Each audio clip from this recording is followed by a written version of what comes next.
depreciation on revalued asset. On revalued asset. Asset को revalue कर दिया, उसके बाद में डेप्रिसिएशन कैसे कैलकुलेट करना है? इसके तीन सिनेरियोस हो सकते हैं। इसके तीन सिनेरियोस हो सकते हैं।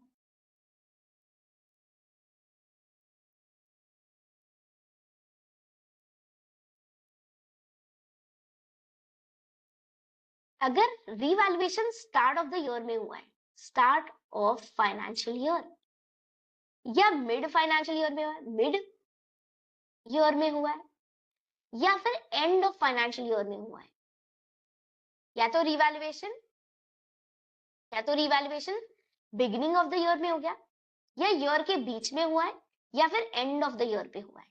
ओके, अब बात करते हैं, एग्जाम्पल लेते हैं। आपकी book value carrying amount example $1000 है, और आपकी फेयर वैल्यू एग्जाम्पल $1200 है। तो क्वेश्चन आता है, अब आपको डेप्रिसिएशन $1000 पे चार्ज करना है या 1200 पे? तो फर्स्ट केस है, अगर रीवैल्यूएशन, अगर fair valuation start of the year में हुआ है, तो हम कहते हैं revalue asset first and then calculate depreciation.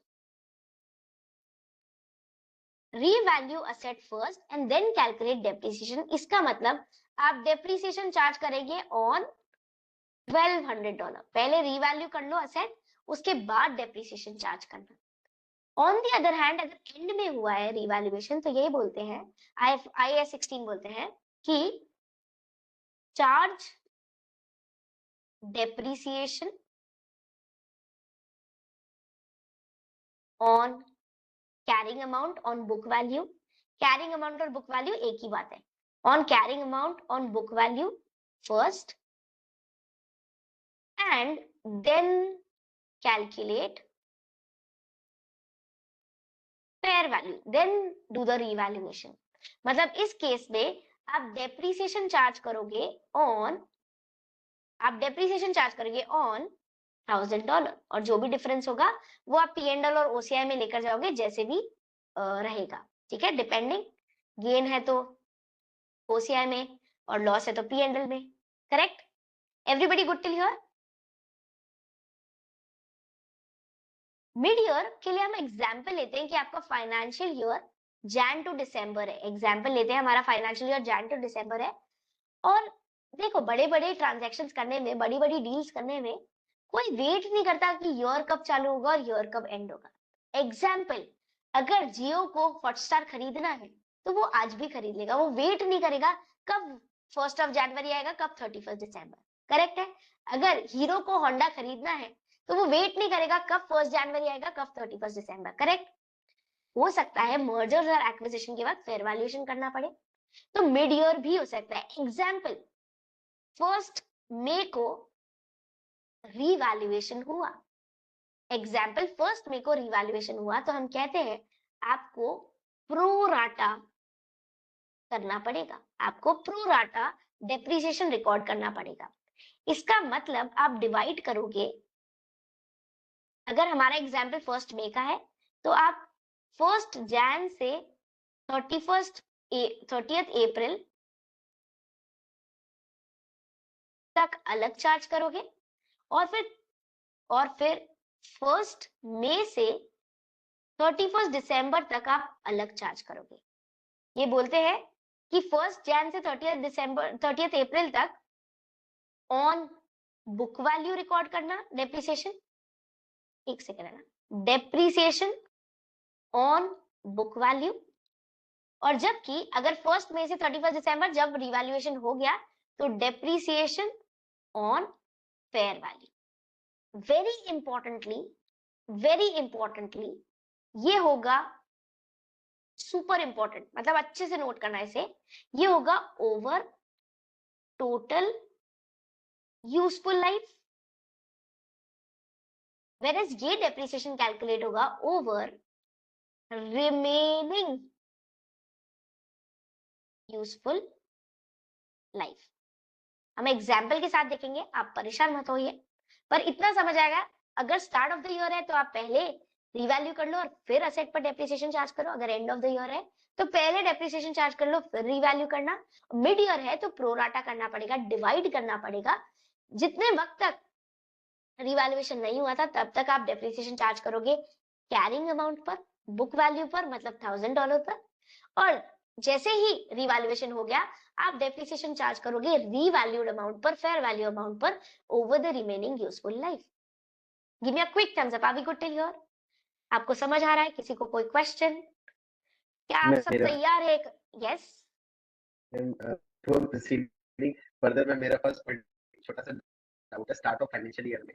हाँ हमारी जो एसेट है वो 1000 से 1200 हो गई है, तो डेप्रिसिएशन हम स्टार्ट करेंगे 1200 रुपए में। तो कहीं ना कहीं ma'am on the other side we are getting the depreciation benefit ना, मतलब दिख रहा है ना उस बेसिस पे। 100% करेक्ट है, ठीक है। डेप्रिसिएशन पे टैक्स मिल रहा है, ठीक है।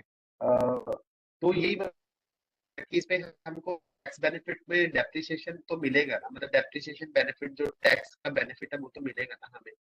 ठीक है। अब क्या आपने कोई भी एक अकाउंट की ऑडिट करी है? कोई भी कंपनी या फिर कोई भी एक इंडिविजुअल की ऑडिट करी है? नहीं मैम, ऐसी अपॉर्चुनिटी कभी नहीं मिली। नहीं मिली? अच्छा। किसी ने भी करी है ऑडिट? करी है कोई भी कंपनी की? No ma'am. No ma'am. अच्छा ठीक है, किसी और ने, कोई कोई भी जने ने करी है ऑडिट?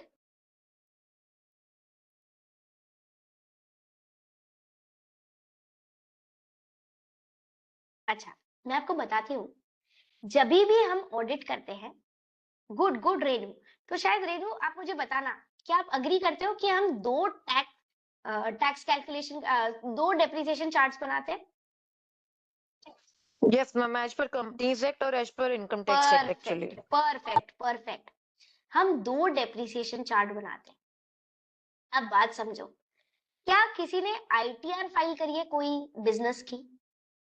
हम इंडिविजुअल की तो करते हैं टीडीएस रिफंड के लिए, और Yes, क्या ma'am. ITR 6 ITR 6? companies okay की. Good good good. किसी और ने क्या इनकम टैक्स रिटर्न फाइल करी है कंपनीज के लिए, किसी के लिए, बिजनेस के लिए?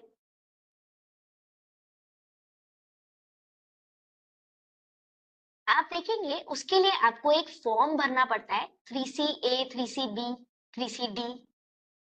सुना है? 3CA होता है कंपनीज के लिए, 3CB होता है इंडिविजुअल्स के लिए, और 3CD एक एनेक्जर होता है। उसमें आप अलग से कंप्यूटेशन करते हो कि ये एक्सपेंस तो अलाउड है, ये एक्सपेंस डिसअलाउड है, ये इनकम अलाउड है, ये इनकम डिसअलाउड है। ओके, अगर आपको ये सब कुछ नहीं समझ आ रहा, कोई बात नहीं।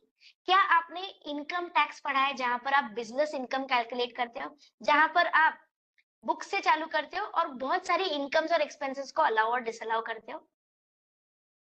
Yes ma'am. यस और no? Correct? Yes. Yes ma'am.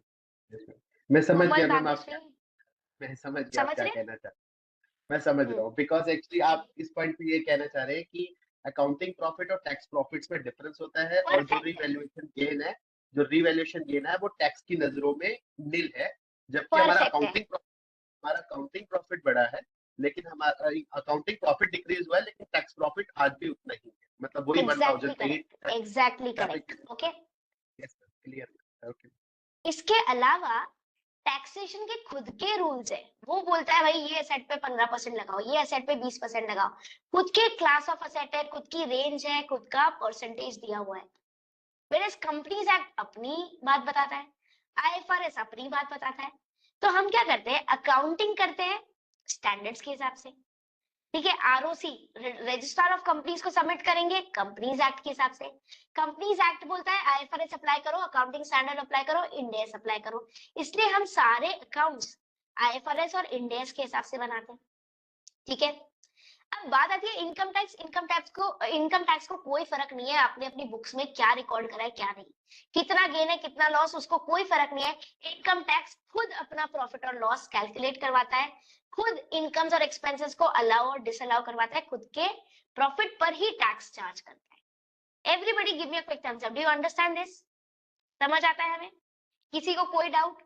किसी ने काम नहीं भी किया तो भी कोई बात नहीं, रूल्स अलग अलग है, दोनों अपने अपने मानते हैं, टैक्सेशन को कोई फर्क नहीं है आपने अपने पीएनएल में कितना प्रॉफिट है कितना लॉस है, कोई फर्क नहीं है उसको। उसको तो अगर टैक्स चार्ज करना है तो करेगा, ठीक है, और नहीं करना तो नहीं करेगा, ठीक है। अपनी वसूली बहन है ना सीतारामन जी, उनको कोई फर्क नहीं है आपने बुक्स में क्या लिखा है क्या नहीं। Okay, correct? Everybody all set?